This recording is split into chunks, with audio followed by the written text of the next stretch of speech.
안식일에 율법을 어기는 그 이슈로 이제 바리새인과 예수님의 논쟁을 다루고 있는 본문입니다. 율법에 따르면 안식일에는 어떤 일도 해서는 안 됩니다. 물론 그 일에는 곡식을 추수하는 일도 포함이 되어 있죠.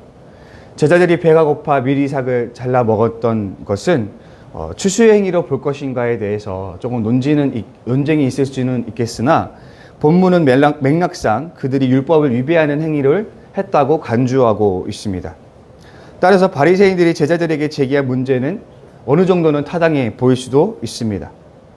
그러나 예수님의 답변을 보면 율법의 위배가 허용되는, 율법을 어기는 것이 허용되는 상황들이 분명히 존재했던 것으로 보입니다. 우리는 두 가지 예시를 찾아볼 수가 있는데, 첫 번째는 다윗과 그 부하들이 제사장들만 먹을 수 있는 진설병을 먹은 사건입니다. 제사장 아히멜렉은 그 진설병을 다윗과 무리들에게 건네주어 그것을 먹게 하였습니다. 그랬을 때 하나님은 이 같은 행위를 정죄하거나 심판하지 않았습니다. 즉, 이 사건은 하나님께 용인된 사건이죠. 이 사건은 율법 준수보다 공공에 처한 사람들을 돕는 것이 더욱 우선시된다라는 어떤 하나님의 성품을 드러내주는 예시라고 할 수 있겠습니다. 또 한 가지 사례로는 안식일에 제사장들이 제사를 드리는 것입니다. 레위인들이 안식일을 어기고 자신들의 업무인 제사를 드리지만 이 역시도 하나님께 용인된 것입니다. 왜냐하면 하나님께 제사를 드리는 것이 우선시되고 있는 가치이기 때문입니다. 따라서 예수님은 율법을 적용하기 어려운 예외적인 상황들을 제시하고 있습니다. 율법은 그 자체로 절대적인 것은 아닙니다. 율법 준수보다 더 우선시되는 상위의 가치들이 존재한다는 사실을 예수님께서는 말씀하고 계신 것이죠. 예수님은 지금 제자들이 행했던 행위가 바로 그것이라고 보았습니다. 굶주린 자를 배불리는 행위는 하나님의 신적 자비를 베푸는 행위로서 어떻게 보면 하나님께서 더 우선시하는 가치라고 볼 수 있는 것입니다. 따라서 굶주린 오늘 제자들이 미리삭을 잘라 먹은 것은 분명히 율법에 저촉되기는 하지만 율법에 우선하는 상황으로서 하나님께 용인되는 사건이었습니다. 근데 이렇게 예수님께서 논리적으로 설명을 하시다가 갑자기 충격적인 발언을 하게 됩니다. 인자는 안식일의 주인이다 라는 말씀을 하고 계시죠. 여기서 인자라는 단어는 다니엘서 7장의 인자와 같은 이라는 그 칭호와 동일한 칭호로 보입니다. 다니엘서 7장에서는 옛적부터 항상 계신 분, 다니엘 7장은 하나의 환상을 우리에게 들려주는데 옛적부터 항상 계신 분, 다시 말해서 하나님이 나타납니다. 그리고 그 환상에서 인자와 같은 이라는 사람이 또 한 명 등장하는데 하나님께서 이 인자와 같은 이에게 권세와 영광과 나라를 수여하는 환상이 등장하게 됩니다. 인자와 같은 이는 곧 메시아를 상징하는데 이는 하나님이 메시아에게 자신의 신적 권능과 영광을 수여했다라는 것이 이 환상의 요지입니다. 마태복음 저자는 인자라는 칭호를 예수님께 사용하고 있습니다.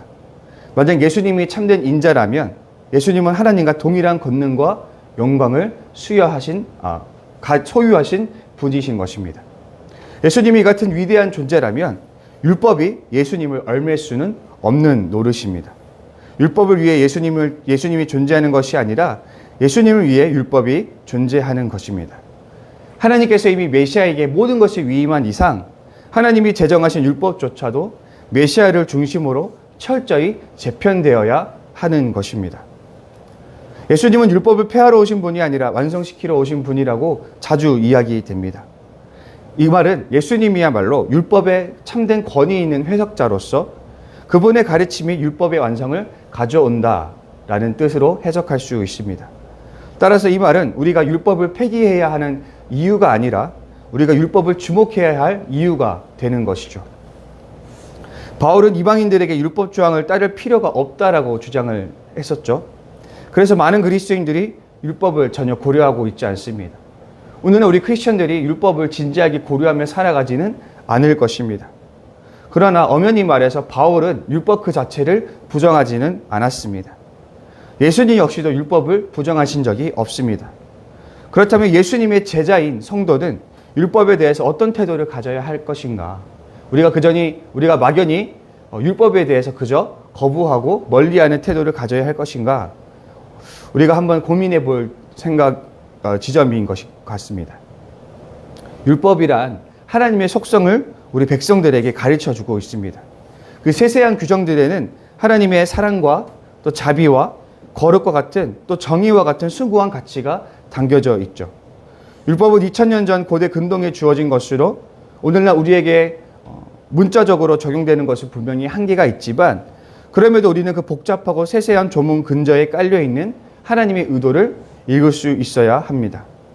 그래서 율법을 잘 우리가 연구하고 공부함으로써 그 안에 그 율법 문자 근저에 깔려있는 하나님의 속성들, 하나님이 중요시하는 가치들을 읽어낼 수 있어야 하는 것입니다. 기독교인들이 율법에서 자유롭다고 하여 규율에서 자유로운 존재라고 생각해서는 안 될 것입니다. 기독교인들이 철저히 하나님의 규범 아래 살아가는 사람들이기 때문이죠. 그러니까 그 유대인들이 율법에 철저히 얽매여서 살아가지는 않는다 할지라도 그리스도인들 역시도 하나님의 계명이라는 그런 그 계명 가운데 철저히 얽매여서 살아가는 사람들이라는 사실을 잊지 말아야 하는 것입니다. 물론 이것은 조금 거북하게 들릴 수도 있습니다. 왜냐하면 현대인들은 자유를 매우 중시하기 때문이죠. 그러나 자유라는 개념을 잘 살펴보면 자유라는 개념은 적절한 구속이라는 개념 안에서 실현될 수 있습니다. 사실 무한한 자유는 자유라고 할 수가 없습니다.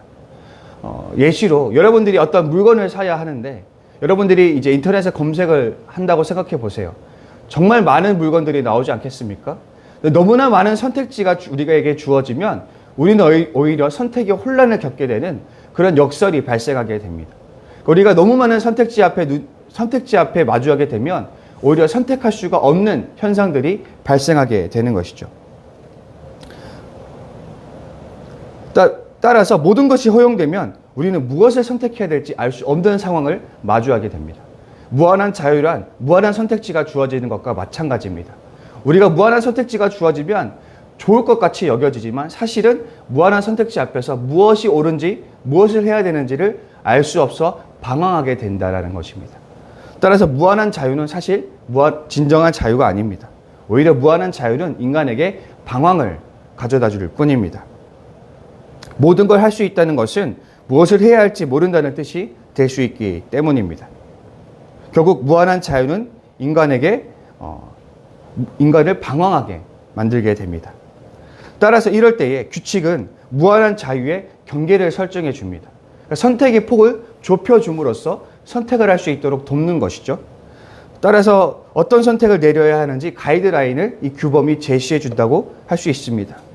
따라서 적절한 규범과 규칙은 무한한 자유의 경계를 지어줌으로써 우리가 더 자유롭게 선택할 수 있도록 그래서 진정 자유로울 수 있는 존재가 되도록 도와준다라는 것이죠. 하나님은 율법을 예수님의 가르침 속에서 완성시켰습니다. 성도는 그 예수님의 가르침을 삶의 규범으로 삼아서 경계를 짓고 살아가는 존재들입니다. 나를 얼베는 것 같이 여겨지는 규범이 사실은 우리의 삶을 인도하고 우리를 보호해주는 울타리가 되어주는 것이죠. 동시에 하나님의 뜻을 실천할 수 있도록 이 규범은 우리를 안내하고 있습니다. 따라서 우리는 예수님의 말씀을 삶의 규범으로 삼아서 우리의 새로운 율법으로 삼아서 살아가야 하는 존재들입니다. 따라서 우리가 예수님의 말씀에 예수님의 가르침에 얽매여 살아가는 것에 대해서 거부 반응을 일으킬 것이 아니라 오히려 감사하며 그 안에서 자유하는 그런 기쁨을 누릴 수 있어야 한다라는 것이죠. 오늘 하루 예수님이 주신 말씀 안에서 자유함을 누리고 하나님의 뜻을 실천하는 저와 여러분이 될 수 있기를 간절히 소망합니다. 우리 예수님이 안식일의 주인이라는 발언을 다시 한번 주목해 보자면 예수님이 마저 그저 자신이 율법보다 우월한 존재임을 과시하기 위해서 이런 발언을 하신 것은 아니었습니다. 예수님은 율법이 방향을 잃을 때 하나님의 뜻을 대적하는 걸림돌이 될 수 있다는 사실을 우리에게 지적하시기 위해서 말씀하신 것입니다. 오늘 예수님께서 인용하신 호세아 6장 6절을 보시면 호세아서는 형식상의 의례에만 집착하는 이스라엘의 피상적인 신앙을 질타하고 있는 부분입니다. 이스라엘은 하나님이 영격히 금지하신 이교도 숭배를 자행하면서 온갖 불법을 저질렀습니다. 특히 언급되어야 할 죄는 무죄한 사람들의 피를 흘리는 그들의 포악함입니다. 잔인하게, 약자들을 잔인하게 짓밟고 착취하는 그들의 포악함을 말할 수 있습니다. 이스라엘 사람들은 그렇게 약자들을 짓밟고 착취한 돈으로 그것으로 재물을 사서 형식상의 엄격한 제사를 드렸던 것입니다. 이스라엘 사람들은 자신들의 불의한 생활을 청산할 생각은 없이 그저 여호와 하나님께 형식적인 제사를 드리는 데만 집착해왔던 것입니다. 나는 자비를 원하고 제사를 원하지 않는다라는 말은 껍데기만 남은 가짜 제사보다 하나님 뜻에 순종하는 것이 먼저라는 메시지를 담고 있는 것이죠. 예수님께서 이 말씀을 인용하신 이유를 알아야 합니다. 이는 바리새인들이 조상 이스라엘이 범했던 우를 똑같이 되풀이하고 있기 때문입니다. 하나님의 사랑을 실천하기 위해 주어진 것이 율법인데 바리새인들은 그 율법의 문자에만 집착할 뿐 정작 하나님의 사랑을 실천하는 데에는 관심이 없기 때문입니다. 이는 뒤이어 일어난 소동을 통해서 확실해지는데 우리는 안식일에 손 마른 사람을 고친 것뿐만 아니라 여러 병자들을 고치신 예수님을 만나게 됩니다. 그러나 바리새인들은 이것 역시 곱게 보지 않았습니다. 당장의 목숨이 위험한 경우가 아닌 바에야 안식일에 병자를 고치는 것은 허용될 수 없다고 여겨졌기 때문입니다. 그러나 예수님은 선을 행하는 것이 안식일에 우선한다는 율법에 대한 새로운 해석을 제시하고 계십니다. 그 결과로 바리새인들이 예수님을 죽이고자 모의했다는 사실은 놀랍습니다. 율법에 대한 그릇된 열정이 율법이 그토록 엄격히 금지하는 살인을 공모하게 만들었다는 이유가 된 것입니다. 사실 예수님은 마태복음 6장을 통해서 바리새인들의 위선적인 경건 생활을 폭로한 바가 있습니다. 그들의 기도 생활, 그들의 금식 생활, 또 구제하는 것들, 그것들을 사람 앞에서 드러나게 하지 말고 은밀히 행하라고 말씀하시면서 바리새인들을 지적하신 것이죠. 바리새인들이 겉으로 드러나는 외식적인 경건 생활을 하고 있다는 사실을 꼬집은 바가 있습니다. 예수님은 이처럼 그들의 삶이 율법 하지만 실제로 그들의 삶은 율법과는 거리가 멀다라는 것을 고발하신 적이 있습니다. 바리새인들이 보이는 율법에 대한 열심은 그 동기가 사실은 거룩하지 않았다라는 것이죠. 그래서 저는 이런 생각을 해보게 됩니다. 바리새인들의 율법에 대한 집착은 하나님의 뜻을 외면하고 회피하기 위한 수단이 아니었을까라는 생각을 해보게 됩니다. 물론 바리새인들 중에는 어떤 사람들은 정말 하나님에 대한 경건한 마음으로, 진정성 있는 마음으로 그 율법을 천착했겠지만 동시에 또 하나님의 뜻을 외면하고 회피하기 위한 수단으로서 율법에 집착한 것이 아니었을까라는 생각도 해보게 되는 것이죠. 이스라엘 사람들은 일상의 삶에서 하나님 뜻대로 사는 것보다 제사의 형식에 집중하는 것이 더욱 수월하다고 느꼈을지 모르겠습니다. 호세아 6장 6절을 예수님께서 거론하셨던 이유를 우리가 살펴봅시다. 아마도 많은 상류층 사람들은 일상의 삶에서 율법을 지키는 것보다 엄격한 제사를 한번 드리는 것이 훨씬 수월했을 것입니다. 이웃을 착취하고 이웃을 짓밟고 착취하는 삶을 청산하는 것보다 차라리 제사 한 번을 거하게 드리는 것이 훨씬 더 그들에게는 용이한 일이었을 것입니다. 그렇게 본다면 그들이 제사의 형식에만 집중하고 오히려 일상의 삶에서 율법의 삶을 따르는 삶을 외면시했다는 것을 우리가 이해해 볼 수 있습니다. 그들은 제사의 형식에 시별을 기울임으로써 하나님께 최선을 다하고 있다고 자의하였던 것으로 볼 수 있는 것입니다. 그러나 호세아 6장 6절이 말한 것은 무엇입니까? 그것이 우리에게 말해주는 것은 제사의 엄밀성보다 하나님께 드리는 어떠한 제사의 엄격한 것보다 삶에서 보여야 하는 예수님의 말씀이 더 중요하다라는 것을 우리에게 가르쳐주고 있는 것입니다. 어찌 보면 바리새인들도 율법 조항을 문자적으로 엄격히 준수함으로써 삶에서 감당해야 할 신앙적 부담을 덜어냈을지는 모를 일입니다. 우리가 이 바리새인들의 모습을 또 호세아 6장 6절에 비추어 본 이스라엘 백성들의 모습을 비추어 볼 때 그들의 삶을 비추어서 우리의 삶을 조명해 보기를 바랍니다. 혹시 우리가 이와 같은 우를 범하고 있지는 않습니까? 일상에서 감당해야 할 신앙의 여정이 고달파서 피상적 신앙생활에 더욱 힘쓰고 있지는 않습니까? 예배에 참석하는 것으로 또 헌금하는 것으로 교회에 봉사하는 것으로 자신의 신앙적 의무를 다하고 있노라고 스스로 자위하고 있지는 않습니까? 나는 자비를 원하고 제사를 원하지 아니하노라. 오늘 이 하나님의 말씀을 곱씹어서 하나님의 뜻을 분별할 수 있는 저와 여러분이 되기를 바랍니다. 우리의 신앙은 교회 안이 아니라 교회 밖에서 드러나야 할 것입니다. 우리 일상에서 감당해야 되는 신앙의 사투를 외면하지 않고 충실히 제 몫을 감당하고 살아낼 수 있는 저와 여러분이 될 수 있기를 바랍니다. 그래서 자비를 원하고 제사를 원하지 아니하노라, 이 하나님의 말씀에 정말 삶으로 살아낼 수 있는 저와 여러분이 될 수 있기를 간절히 소망합니다. 우리 시간 함께 기도의 자리로 나아갔으면 좋겠습니다.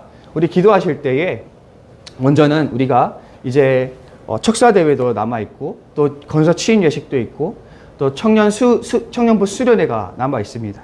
이 모든 일정 가운데 하나님 함께하여 주셔서 모든 것이 아름답게 결실을 맺을 수 있도록 위해서 기도해 주시고, 또 우리 아픈 지체들 가운데 특별히 김대경 성도님을 위해서 기도해 주시고, 또 각자가 가지고 나오신 기도 제목 가지고 기도하실 텐데 우리 주기도문으로 신앙 고백하신 뒤에 기도의 자리로 나아가겠습니다. 하늘에 계신 우리 아버지, 아버지의 이름을 거룩하게 하시며 아버지의 나라가 오게 하시며 아버지의 뜻이 하늘에서와 같이 땅에서도 이루어지게 하소서. 오늘 우리에게 일용할 양식을 주시고 우리가 우리에게 잘못한 사람을 용서하여 준 것 같이 우리 죄를 용서하여 주시고 우리를 시험에 빠지지 않게 하시고 악에서 구하소서. 나라와 권능과 영광이 영원히 아버지의 것입니다. 아멘.